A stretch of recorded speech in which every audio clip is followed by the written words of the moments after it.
Hi guys, welcome back to Beat the Game. This is Steve, and it's time to talk about the final strategy in protection. So we've seen the ones that deal damage, we've seen the ones that control, the perfect defense, and now we're going to talk about another one which is very altruistic. Which open your dictionary. I was like, altruistic. I had to look it up. I'm just kidding now. Altruistic means you're doing something for others. So this is a support strategy using the protection aspect, which is a very special way to play this game because if you're going to introduce new players to the game, this is a cool way to do it. And you can do it pretty much in every aspect, but I think with protection, there's a lot of fun things that you can do with this. Even in justice as well is another good way to do it, and that's another one that I'll talk about when we do the justice videos. But this support strategy in protection, it's really focused on other heroes or other players being the hero of the day. Because everyone thinks when you're playing the game, oh man, how much damage can I do, and how much this, and oh man, did you see how much? Oh look, this turn I did so much damage. But if we play a hero and we're trying to teach the game to somebody else, and the others see us like build our decks and super combo-y and everything, and they're like, wow, I'm never gonna be that good. And it can be kind of like a wow. Either it can be inspiring or it can be like, wow, like how long did it take you to learn this? But when you're playing this type of strategy in a multiplayer game, and again, the strategy is still kind of it's still different, but it still can be played in solo protection as well. But I'll talk about that in a second. But in a multiplayer game, giving the other people, let's say you put the Helicarrier Avengers Mansion, and you have ways to put blockers in front of them, so they don't have to worry about only one thing. That makes their game experience so much more fun. And that is what we're going to be talking about a lot. Like, how do I enhance someone else's gameplay if they're playing something right out of the box, or they're playing they're new to the game and they haven't deck built. Now, if I'm taking this strategy in solo play, well, this is going to amount to a lot of deck thinning. So deck thinning means like I want to get rid of almost every card in my deck to focus on my hero specific cards that I can just replay and over and over to finally achieve the goal. Now, the big upside to playing this strategy is it's very fun. It's very like, look, I'm your guy in the chair. I'm behind the scenes. I'm here. I'm Professor Xavier, and I'm helping you out. You guys are the X-Men. I'm behind the scenes. I will give you everything you need to be able to succeed in what you're trying to do. Now, the downside of this is sometimes, especially in protection, we can get in trouble with threat because you're going to want to stay down a lot. You're gonna want to try to use a lot of your passive alter ego stuff to generate more resources to be able to set up faster. So in the beginning of a game, if you're playing against a more challenging villain, it could be a little bit trickier for this strategy. So that is where the downside is. But if you're playing against if you're introducing a new player to the game, and you're playing, let's say, against Rhino or Claw on a standard level, this is very fun, and you're going to make your other players feel very powerful, and it's going to they'll want to play the game more, and they'll want to learn more about the new strategies. So without further ado, so let me go a little bit in solo play. So what is solo play going to be? The big bonuses of doing this type of strategy in solo? Well, first of all, is you're going to thin your deck extremely fast. So you're going to get rid of a lot of cards that you're going to be putting in your deck to limit your deck size. And then so that is going to thin out and laser focus your deck into doing what your hero specific cards want to really do and shine. So you're using protection as an excuse to stay healthy and make sure that you survive the first few turns that you set up. The downside is, again, you're taking a couple of turns at the beginning, not moving forward the objective. So for some people, this might be like, oh, that's way too slow. So again, it's kind of a type of mentality. How do you like to play, So again, there's good and bads in this strategy, and those are like the big ups and downs. So, but without further ado, let's look at I think the top heroes. I try not to use the top 5 too much because it sounds too much like a tier list. But the best heroes that can embody this support strategy that can really help out the other players. All right, let me 2 seconds. I'll come right back to it. All right, let's talk about these top heroes for this strategy. All right, let's talk about the top heroes for this strategy. All right, I think unquestionably one of the top heroes, Carol Danvers, Captain Marvel. The fact that she can, do so much in Alter Ego. She has her ally that can confuse the villain. She has the extra card draw for anyone, and then also the Alpha Flight Station when she can discard and draw more cards. So good, so good, so good. So definitely one of the top heroes for this. I think equally very, very cool is Black Panther. Now Black Panther is just because he's got his resource cards like times a million. So he's got so much resources, he can put down an Avengers Mansion and a Quinn Carrier and probably something else on turn 1 super easily. Because he's the King of Wakanda, just makes him so rich in resources that he has no problem helping others pay for stuff or put stuff down on other people to help them win the game. Aside from that, I really like Captain America as well for the strategy. Again, his alter ego ability that reduces the first ally that somebody plays by 1. It's huge. It's like it's a free helicarrier for allies. So again, super, super easy. And again, if he stays in alter ego a couple turns while he sets up, and once he gets an apartment, he gets a 7th card, and then he's got all these resources he can use in alter ego as well. Makes him very, very efficient for this type of strategy. The other one I really like for this is Kamala Khan. I think she's just so resourceful in alter ego. All of her personas can really, really help out a thinner deck, and then you're just embiggen and shrinking and the sneak buys and the big hand. So you don't really need anything else because her signature cards kind of do everything that she needs to help her out with. And again, her stats of 1/1/1 is not what makes her strong. It's just all these extra event cards. Again, you have to be in hero form, but she can afford to take 1 or 2 turns in alter ego and just come back and clean house with everything. Aside from that, I really love Wasp. Wasp has that recursion mechanic, which is very, very fun for all the other players, because you can just recur Nick Fury, draw more cards, set somebody up, and then now with the meditation card, you can just exhaust her and do so much good stuff here. So these are really my top heroes, and there is a couple of ones that I really, really struggled not putting them up there. And I think the first one was She-Hulk. Oh my God, she controls threat in alter ego so much. So, and then that hand size, and then she can just split personality, flip up, deal a bunch of damage, reverse, do another hand size of 6. She can just really, really set up really fast and control threat at the same time. Lawyered with Jennifer Walters, I think really, really fun. The other one I love as well, and these are really struggling for those top spaces here.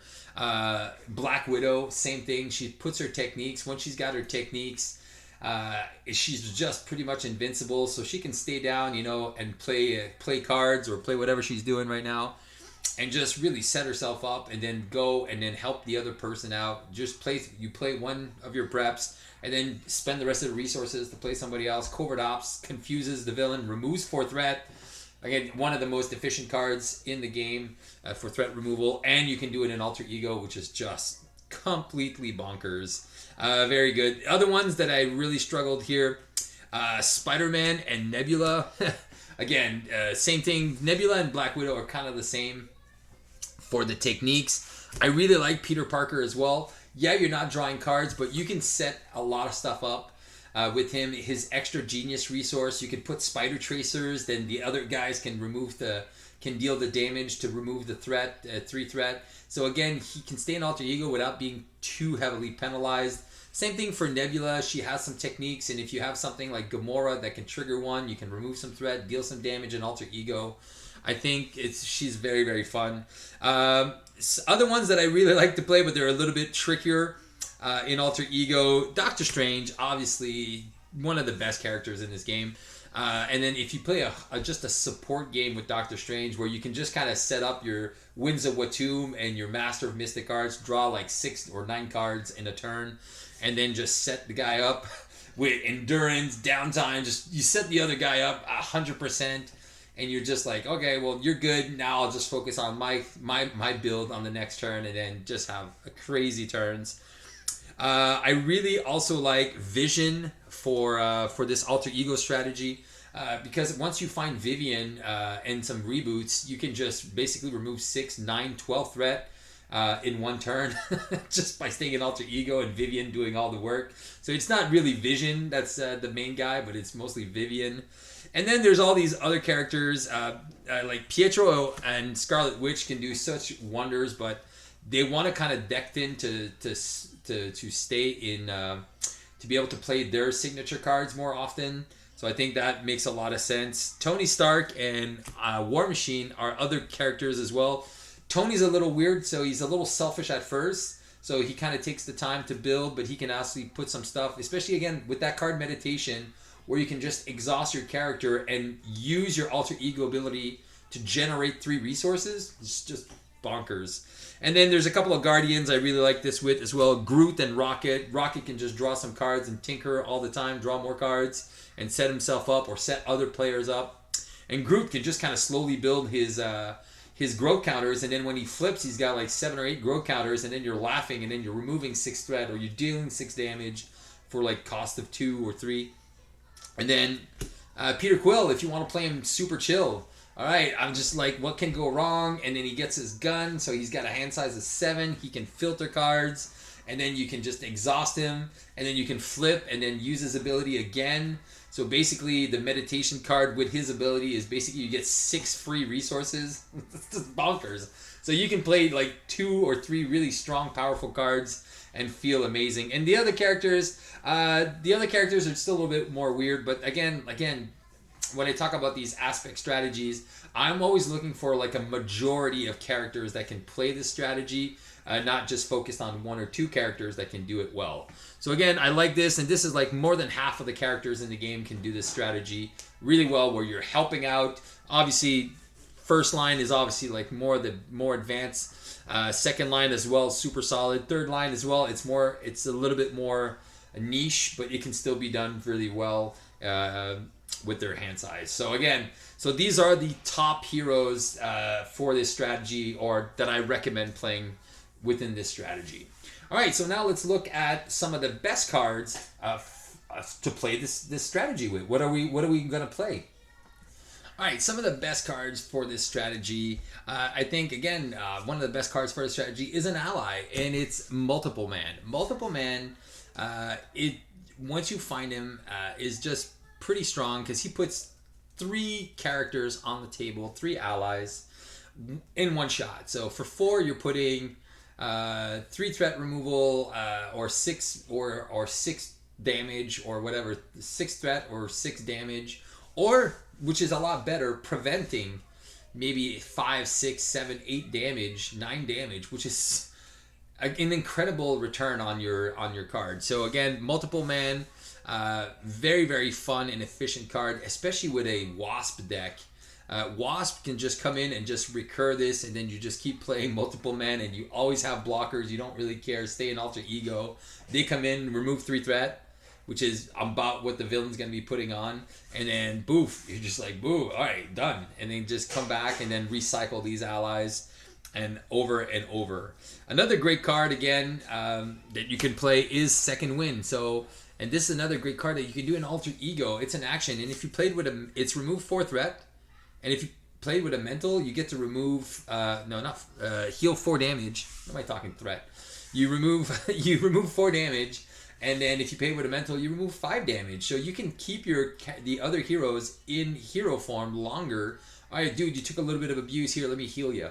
So these are fun things that you can do in alter ego form. Another great card is the Night Nurse. Obviously, this is as far as supports go. If you're playing a scenario that has a lot of stun and confusion. I'm taking Collector, even Claw, Rhino who stuns everyone. Well, having the Night Nurse out just kind of prevents all of that and just gives you 3 ways to heal and also remove one of those nasty side effects and status cards. Now here's some of my top 2 in action mode or hero mode. So Deflection. So Deflection super. It's a very fascinating card, and I don't think a lot of people play it. But again, if one of your allies or when I say allies, I mean one of the other players gets attacked for a bunch, you can just say, I'm going to deflect that guy. And it's not a defense event, so you're not getting the attack. You're just helping your other friend out, saying like, whenever an identity would take any amount of damage, you can prevent up to 5 damage. So basically, for the cost of 1 less of this, instead of healing somebody for 5, you can prevent 5 damage, and just lose a couple cards from your deck, which is death. If you're looking to go through your deck faster, makes a lot of sense. And then finally, we have Subdue. Subdue is another way of preventing and helping the other player stay alive, and without having you defend for the other player. So just removing 3 attack from an attack is super solid. Like most of the villains attack sometimes for 3 or 4. If they're only attacking for 1, you're like, yeah, whatever. That's like a minion hitting me. Like you just brush it off. You don't care. So these are definitely my top spot cards for this strategy. And now let's look at some of the other cards that kind of fit well into this strategy as well. All right, some other cards that I feel that are extremely helpful for this type of strategy, but they're more not streamlined, but they have more specific roles. All right, so I think let's just talk about some of the allies that I really, really like for this strategy, aside from Multiple Man. I do like Charlie just because he gives the retaliate, and he can just block. I love Black Widow for this, because she can control any problem. So somebody else gets Shadows of the Past, you can just spend a mental and just get rid of it. Oh, the advance is coming out. Oh man, that's going to wreck us. Well, there you go. You can just replace it for the cost of a mental resource. I think it's pretty solid. Clea is the just auto reshuffler. So she blocks, comes back to your deck, play her again. So very, very fun. And then Victor Mancha, as far as allies, are just super solid. Again, he can block a couple of villain attacks. He can stay on the board. Very, very fun. And then with cards like Subdue, well, most of the times he takes no damage. All right, some of the support cards. Obviously, the Med Team is the best support card out there. We can either heal allies, we can heal the other heroes. So I think these are like the second level there that I really, really like. The ways to stay alive. All right, let's look at some of the events, and then we'll take a look at some of the other ones. Some of the events that I really like, and I think we've showcased this with me and Brian and Brant, Stand Together is a great way to play, especially if you're playing an Avenger character and the other one's playing a Guardian, or even if you're playing one of these Guardian characters or one of the Avenger characters. You can just be like, so like Victor Mancha, it doesn't need to be powerful. You could just put Starhawk and Victor Mancha in your deck, and then boof, keep these 2 allies in play, and then just keep playing Stand Together while you're in hero form, and then you never take damage. And even if the boss attacks for like 8 or 9, you're just like laugh it away by exhausting 2 characters that do nothing, So that can be really, really solid. The other one I like, again, but this one you need to be an Avenger to play, Muster Courage. Depending on what scenario you're playing, it can just give a 1-2 players the tough stats cards. I talked about this before. And another one I really like is Shake It Off. Shake It Off, okay, oh, you took a damage from an attack? You're a Guardian? Well, there you go. So depending on what the other players are playing, you can kind of adapt your deck and put some of these really nice cards as well. Now, the other ones are the upgrades. Obviously, if you're playing a character that, or if the other player is playing a character that, can really use defense, like either has defense events, like if the other player is playing Captain America or Spider-Man or who's another, or Quicksilver, or many other characters that have like defense events included, or even Ms. Marvel, being able to play some cards like Dauntless or Electrostatic Armor, Unflappable or Armored Vest. These are all defense events, defense trigger things, except for the Dauntless, but this is all stuff that you can play easily on other players that can have an impact on the game, and it reduces your deck size, which is really, really fun in its own way. So again, playing stuff on other people to, you know, you're playing a specific side of protection that is not common, and you're not trying for the perfect defense. You're just trying to help other people do their thing. And if you can help them do them better, well, that is what this strategy is all about. So these are like the best protection cards to really, really focus on that. I was looking at some of the other events. They don't really make sense for this because most of the other defense cards are more self-centered, where it's basically you're helping yourself, and this is more of stuff that you can use on other players, and that is what we're trying to do here with this type of strategy. All right, now let's look at some of the basic cards that kind of play well into this aspect strategy. So here we go. So the next one, I think in the basics, that is just, I think, a game changer for this type of strategy: meditation. Being able to just exhaust your hero to have a cost reduction of 3 if you're going to be playing some big things like, oh look, I'll play an Avengers Mansion for cheaper, or I'll play multiple man and get 3 allies for 2 costs instead of 4 costs. It's just, it makes a lot of sense. And it's the fact that it's an alter ego ability. And again, if you're thinking about Wasp and then how she can recur this card over and over and just be like, you just need like 2 in your deck, and then you keep playing it, exhaust her, put something heavy down. Anyway, I love this card and how it could really change the game mechanics for turn 1. Even Hulk, exhaust Hulk on turn 1, you put down your immovable object, bam, turn 1, done. And then, or you put Quinn Carrier, or not Quinn Carrier, Helicarrier, or an Avengers Mansion. Like all these things that you can play cheaper just by exhausting, I think is super, super solid. Speaking of other things that, you know, that go well with this meditation, obviously Avengers Mansion and Helicarrier, not the Quinn Carrier, because unless you have an honorary Avenger on yourself, and you can do it in alter ego, you can't play the Quinn Carrier for free with meditation. So that's why I'm not talking about it. I'm talking about it without talking about it, because it's not here, so I don't want it to be associated to it visually. But then if you think about, you know, other great support characters, Mockingbird and Nick Fury, so in the basics, that just, man, all right, you either draw 3, remove 4 threat, deal 6 damage. There's so many combos that you can do here with Nick Fury and just kind of accelerate the game, especially if you can play him out for cheap. Makes a lot of sense. Aside from that, let's go to some of the other support cards that we can do, like Crew Quarters. Crew Quarters it's just an easy play. If you're just playing on other player control, again, if you're trying to deck thin, Crew Quarters is a great card to just put into your deck and just have it. And if you go down to alter ego, well, Christmas, you get to heal for 1 and then heal for 1 on the next turn, and then you flip back to hero form and you're golden.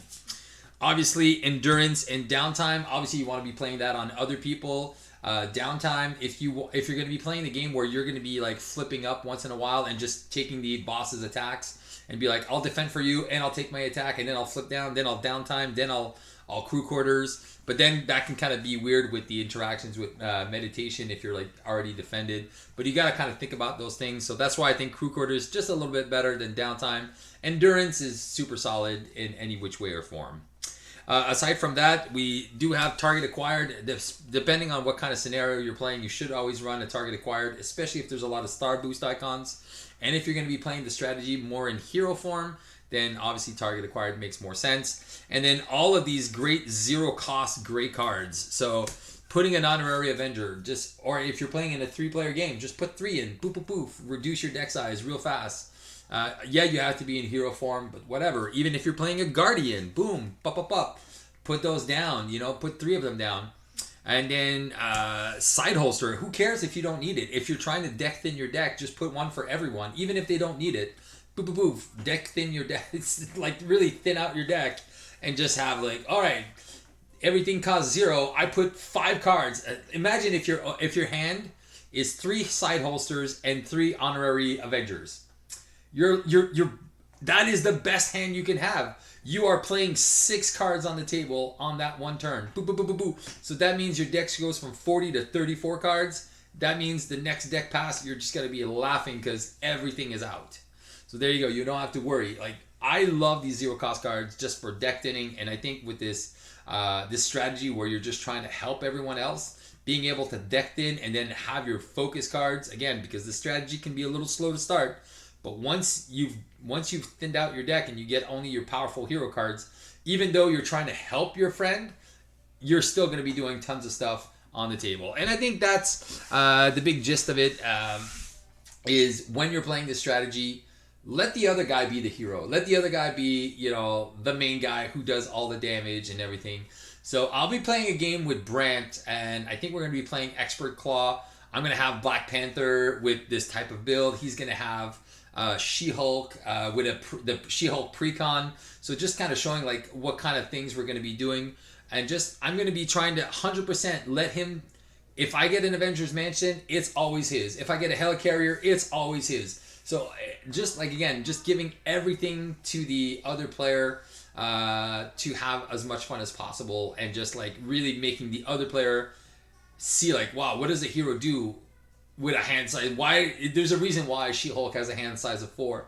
Because if she had a hand size of 6, this is what it looks like, even with a precon. So I think that's the big takeaway of this strategy is like, how do I teach somebody the game to make them feel amazing and have them have that kind of feeling of, wow, dominance.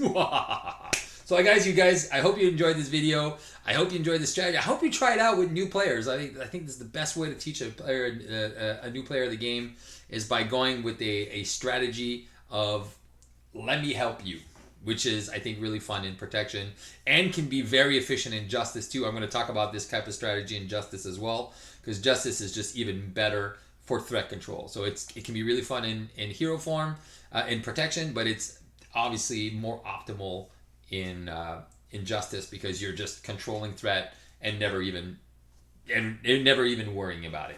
All right, guys. So enjoy this video, and on Friday you'll be able to see the video gameplay. And then I'll see if I can do another video just on as a solo game. Just how do you play this strategy solo, and then we'll see how that goes. Keep on playing Marvel Champions. Beat the game.